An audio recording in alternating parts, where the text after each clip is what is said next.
दोस्तों नमस्कार। 4 PM गुजरात पर आप सभी का बहुत बहुत स्वागत है। मैं हूं आपका दोस्त मयूर जानी। दोस्तों ऐसे तो बहुत सारे घटनाएं घट रही है देश में और इलेक्टोरल बॉन्ड का मुद्दा अभी जो है देश के सर के ऊपर चढ़ के जो है छाया हुआ है। लेकिन एक और बात भी आपको बतानी है इस कार्यक्रम में हमको आपको गुजरात में जिस तरह से पिछले कुछ 2.5-3 साल से जो ड्रग्स के जत्था बहुत बड़ा मतलब उसका जो जिसे कहते हैं कि खेप कहते हैं इसकी, या तो जो जिस मात्रा में वो पकड़ा जा रहा है, चाहे वो हेरोइन हो, कोकेन हो या ये चरस हो या फिर वो जो सिंथेटिक ड्रग्स आते हैं वो सब हो, वो हजारों हजारों करोड़ की कीमत के ड्रग्स जो है वो पकड़े जा रहे हैं। और ऐसा भी नहीं है, देखिए बड़ी एक विचित्र बात है कि इसमें इतना बड़ा जत्था, इतना बड़ा अगर क्वांटिटी ऑफ ड्रग्स जो है इसका अगर भेजा जा रहा हो और फिर इसको कहीं एज ए कंसाइनमेंट कहीं पहुंचाना हो, तो ड्रग्स का धंधा जो है वो इतना कातिलाना है कि इसमें खून खराबा बहुत होता है, दुनिया भर में होता है। लेकिन यहाँ एक बड़ी आश्चर्य की बात है गुजरात में कि यहाँ तो ड्रग्स ऐसे पकड़े जाते हैं कि समंदर में खाड़ी जो कहते हैं बे जो कहते हैं अंग्रेजी में और हिंदी में खाड़ी कहते हैं, उस खाड़ी में वो तैरते हुए पैकेट मिलते हैं भाई साहब। तो ये कुछ अजीब सा मामला है। लेकिन इस पूरे मामले में अब बताया जा रहा है हमको कि बहुत एक गहन जांच जो है, गहरी जांच एक वो करने की बात जो है सोची जा रही है। दृश्य हम आपको दिखाते रहेंगे जो पकड़ा गया ड्रग्स है सबके, और बाकी जो है आप मेरी बात जो है सुनते रहिएगा। पश्चात भू में मेरी आवाज आएगी, मैं कुछ आपको चीजें बताने चाह रहा हूं। जैसे दृश्य तो आप ये देख सकते हैं, ये बड़ा जत्था, इस तरह के बहुत सारे जत्थे पकड़े जा रहे हैं। ठीक है, अब हुआ ये है कि ये जो ड्रग्स की हेरा फेरी है और चरस की जो मतलब जिसका कोई वारिस नहीं, ऐसे जो पैकेट्स मिले हैं उसको लेकर गहन जांच करने की बात जो है वो की जा रही है। देखिए सोना चांदी इलेक्ट्रॉनिक्स डीजल्स ये सब जो है, या डीजल भी है इसमें, डीजल में तो बहुत अलग मामला है पूरा, उस पर अलग से बात करेंगे। वो तो इसका स्मगलिंग तो हो ही रहा था, लेकिन ड्रग्स का जिस तरह से स्मगलिंग हो रहा है भाई साहब, गुजरात का देखिए समंदर किनारा जो है वो 1600 किलोमीटर से ऊपर ही है, इससे नीचे नहीं है। मतलब बहुत बड़ा समंदर का किनारा गुजरात का है। शायद देश में सबसे बड़ा समुद्र किनारा जो है वो गुजरात का ही है ना। तो उस समुद्र किनारे में अब 3 लाख के करीब फिशरमैन हैं, मछुआरे हैं, आप समझिए इस चीज को। और कम से कम 27,000 फिशिंग बोट्स हैं गुजरात में। जो मछुआरे हैं हमारे, उनके पास 27,000 के करीब फिशिंग बोट्स हैं और 3 लाख के करीब, जैसे मैंने कहा, कि मछुआरे हैं। अब इनमें से किसको फोड़ा जाएगा, किसको तोड़ा जाएगा, किसको मना लिया जाएगा, किसको लोभ लालच से लेके पता नहीं साम दाम दंड भेद का उपयोग करते हुए कौन से मछुआरे को कहां कैसे ट्रैप किया जाएगा इस ड्रग्स की हेराफेरी के लिए, ये किसको पता। समझ रहे आप? तो इस बात का किसको पता, इसका किसको पता नहीं।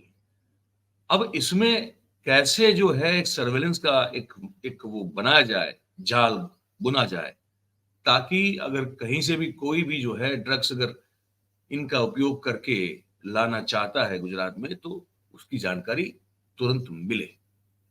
इस चीज का अब जो है वो हमारी जो एजेंसीज हैं, वो एजेंसी सब पूरी कोशिश में लगी हुई है।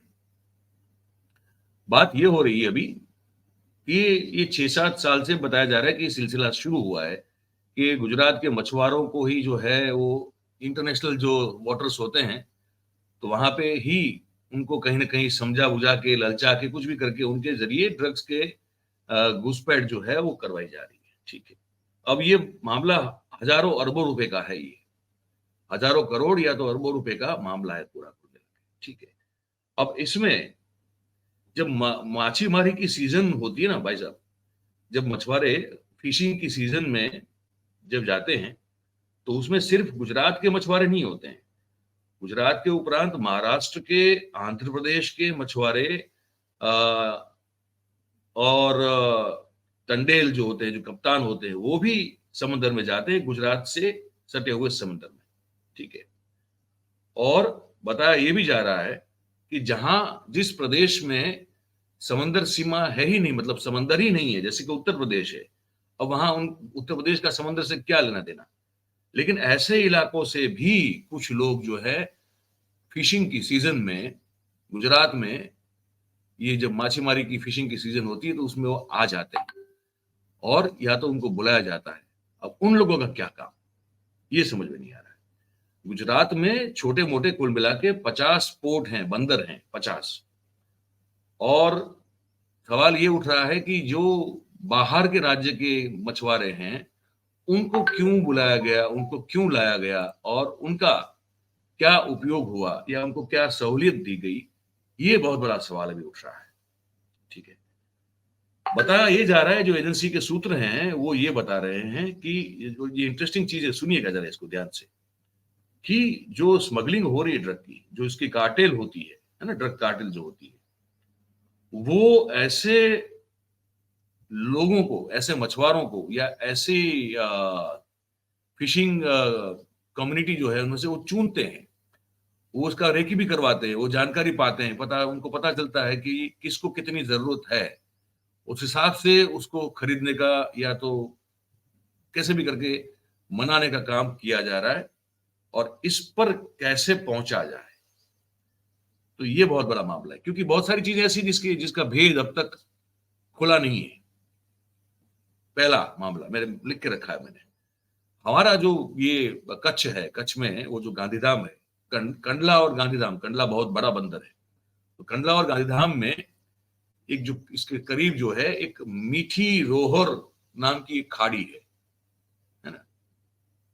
तो खाड़ी जो है, उस खाड़ी में पिछले अक्टूबर को कोकेन के, देखिए मतलब सबसे ऊपर वाला ड्रग कोकेन, 81 पैकेट्स उसके ऐसे ही तैरते हुए उस खाड़ी में तैरते हुए मिले हैं वो पैकेट। वैसा ये कैसे हो सकता है, लेकिन वो मिले हैं। अच्छा, वो कम से कम 830 करोड़ की कीमत का कोकेन था।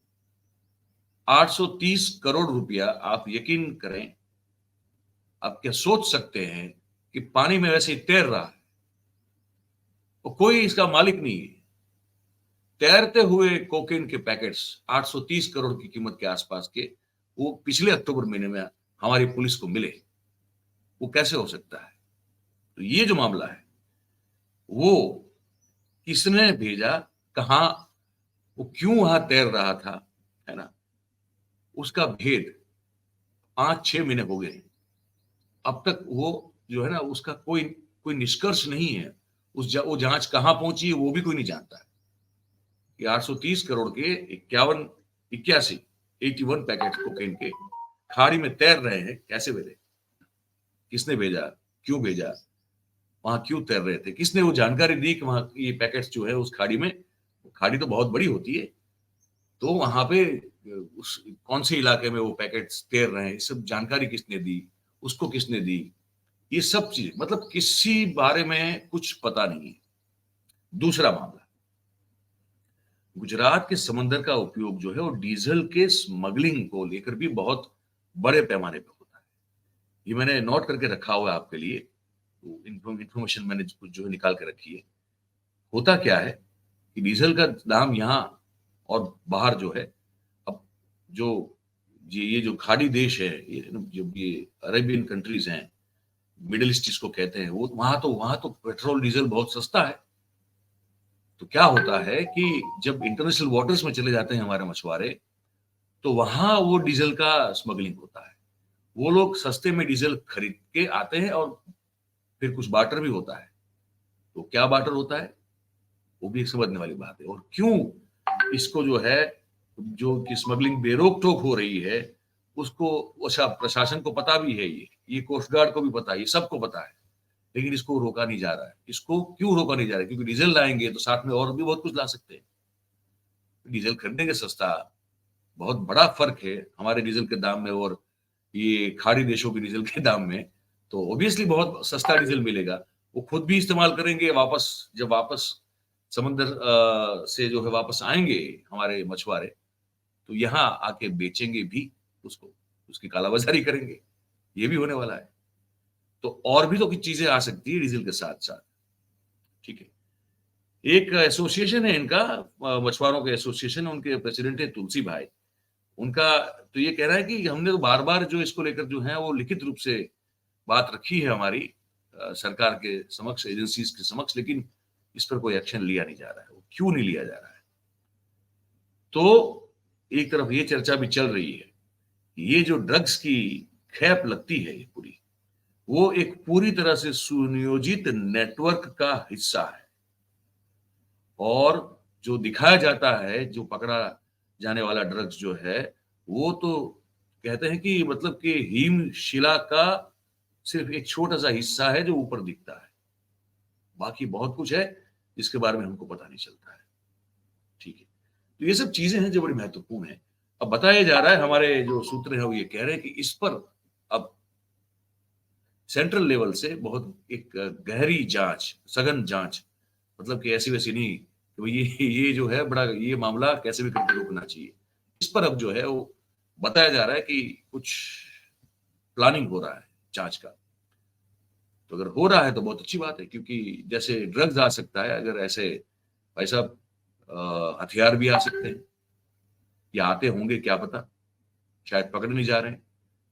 जैसे उस समय आरडीएक्स लैंड हुआ था, जो मुंबई में धमाके हुए उसमें जो इस्तेमाल हुआ था, वो भी तो यहीं लैंड हुआ था पोरबंदर में। उसके बाद फिर वो मुंबई पहुंचा था। तो ऐसे अगर आसानी से ड्रग्स आ सकते हैं, 27,000 बोट्स और 3 लाख मछुआरे, और हर किसी पे तो आप शक नहीं कर सकते। तो कैसे इस पूरे तंत्र को, इस पूरी व्यवस्था को ऐसे सर्वेलेंस की जाल में बुन लिया जाए कि अगर पत्ता भी हिले तो पता चल जाए। इस पर काम करना शुरू हुआ है, ऐसा हमको पता चला है, इसलिए ये कार्यक्रम हम आपको बता रहे हैं। तो ये बातचीत आपको कैसी लगी, ये आप हमको ज़रूर से लिख के कमेंट में बताइएगा। और बातचीत अगर आपको हमारी पसंद आ रही हो, सही और सच्ची लग रही हो, तो फिर इस वीडियो को आप लाइक करें, इसके लिंक को आप हो सके उतना शेयर करें, और हमारा जो चैनल है 4PM गुजरात, उसे आप सब्सक्राइब करें और अपने आसपास के लोगों से करवाएं। बहुत बहुत धन्यवाद आप सभी का इस कार्यक्रम में हमारे साथ जुड़ने के लिए। Thank you very much. नमस्कार।